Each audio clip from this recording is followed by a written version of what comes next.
પ્રાકૃતિક કૃષિ અને પશુપાલનનો સમન્વય કરીને અન્ય માટે પ્રેરણારૂપ બનતા ખંડુપુર ગામના મગનભાઈ આહિર.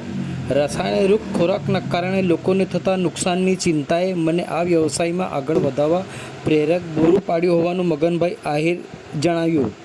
કૃષિ અને પશુપાલનના વ્યવસાયને એક નવી જ ઊંચાઈ પર લઈ જનાર મૂળ ભાવનગર જિલ્લાના મહુવા તાલુકાના નાના અસારણા ગામના વતની અને વર્ષ 2006થી છોટાઉદેપુર જિલ્લાના સંખેડા તાલુકાના ખંડુપુર ગામે રહેતા મગનભાઈ આહિર 200 ગાયોની સેવા કરીને અન્ય માટે રોલ મોડલ બન્યા છે.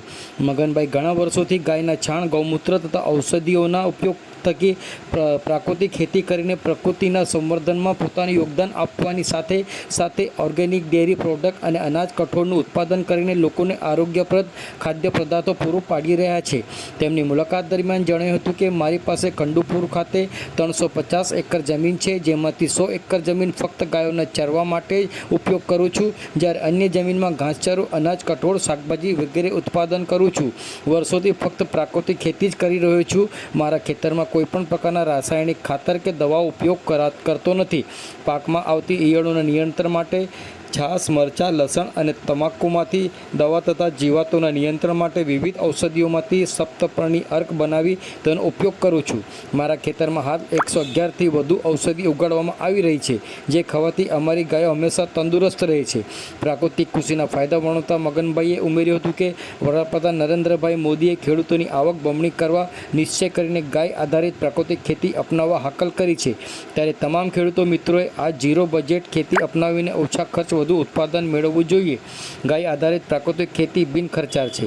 વળી તેમાંથી ઉત્પન્ન થતા પાકોનો સારો મૂળ ભાવ મળતો હોવાથી ઓછા ખર્ચે વધુ આવક થાય છે.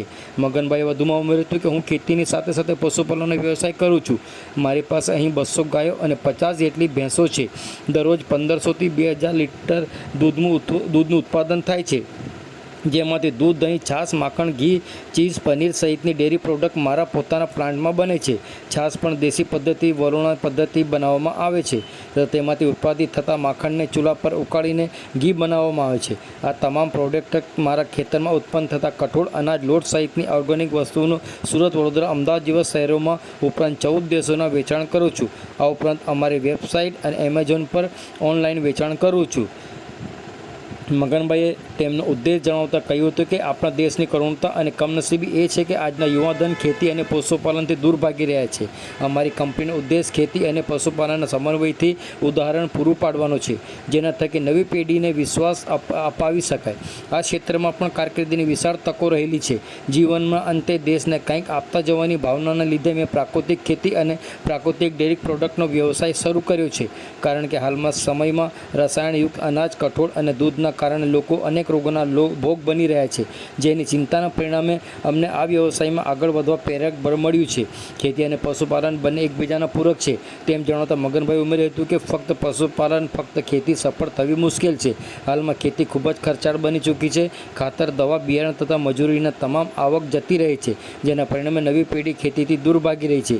જેથી અમે ઓછી ખર્ચાળ અને સ્વયં સંચાલિત ખેતી કરવાનું નક્કી કરીને ખાતર તથા દવા ઘરે જ બનાવવાની શરૂઆત કરી. તેમજ બિયારણ પણ પોતાનું જ પકવવા લાગ્યા.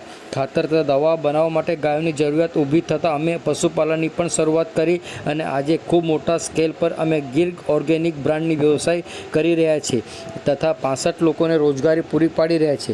નોંધનીય છે કે પશુપાલન સાથે મગનભાઈના આગવા યોગદાનને કેન્દ્ર સરકાર દ્વારા લેવામાં નોંધ આવી છે અને જે અંતર્ગત તેમને 2023નો રાષ્ટ્રીય ગોપાલ રત્ન એવોર્ડ પણ આપવામાં આવ્યો છે.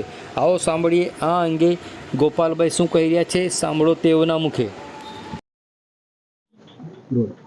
અત્યારની યુવા પેઢીને મારી નમ્ર રિક્વેસ્ટ અને નમ્ર વિનંતી છે કે ખેતીવાડી ક્ષેત્રે અને પશુપાલન ક્ષેત્રે આપણને જો આપણે પ્લાનિંગથી, પોતાની પસંદગીથી આગળ વધીએ તો જબરજસ્ત કમાણીના સ્ત્રોતો, કમાણીની સંભાવનાઓ અને આમાં કેરિયર બનાવી શકવાની પૂરેપૂરી સંભાવનાઓ છે. કારણ કે આ સંભાવના છે તમને પ્રેક્ટિકલ કરી અનુભવ સક્સેસ થઈને તમને હું કહી રહ્યો છું કે આ ફિલ્ડમાં મેં જબરજસ્ત પ્રેક્ટિસ કર્યું છે, સફળતા મેળવી છે અને સફળતા એટલી મેળવી છે કે આના અમને નેશનલ ને ઇન્ટરનેશનલ લેવલના પુરસ્કાર પણ મળ્યા છે અને એ તમારી સામે છે. અને આપણે જીવનને એ રીતે આગળ એમ સાથે કે મિશન સાથે વધારીએ કે આપણે પણ આ નવા જનરેશનની નવા પેઢીનું રોલ મોડલ બની શકીએ અને એમાંથી નવું જનરેશન ને નવી પેઢી આપણામાંથી પણ પ્રેરણા લઈ શકે કે ખેતીવાડી ને પશુપાલન જબરજસ્ત આવક કરી શકે એવા બે ફિલ્ડ છે. આવો સાંભળી આ અંગે જિલ્લા ખેતીવાડી અધિકારી શું કહી રહ્યા છે, સાંભળો તેઓના મુખે.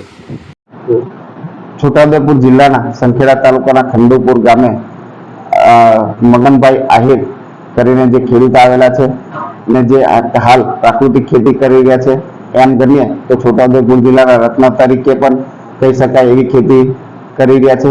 જેઓ ખેતીની સાથે સાથે પશુપાલનનો પણ વ્યવસાય કરી રહ્યા છે, જેમાં ખેતીમાં એ ખાસ કરીને કઠોળ પાક, ધાન્ય પાક જાતે ઉગાડે છે, પોતાની વસ્તુ જાતે વાપરે છે અને બધી વસ્તુ માર્કેટમાં પણ આપે છે ને સાથે સાથે એ પશુપાલન તરીકે પણ એક પોતાની આગવી ઓળખ ઊભી કરી છે.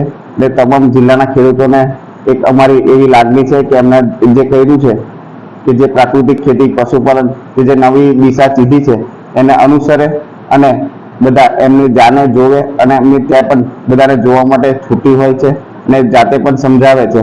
એ બધા ખેડૂતને હવે અમારી લાગણી એવી છે કે તે મુલાકાત લે અને એમને જે કરેલું છે તે જોઈ જાણી અને આગળ એ પણ વધે એવી અમારી લાગણી છે.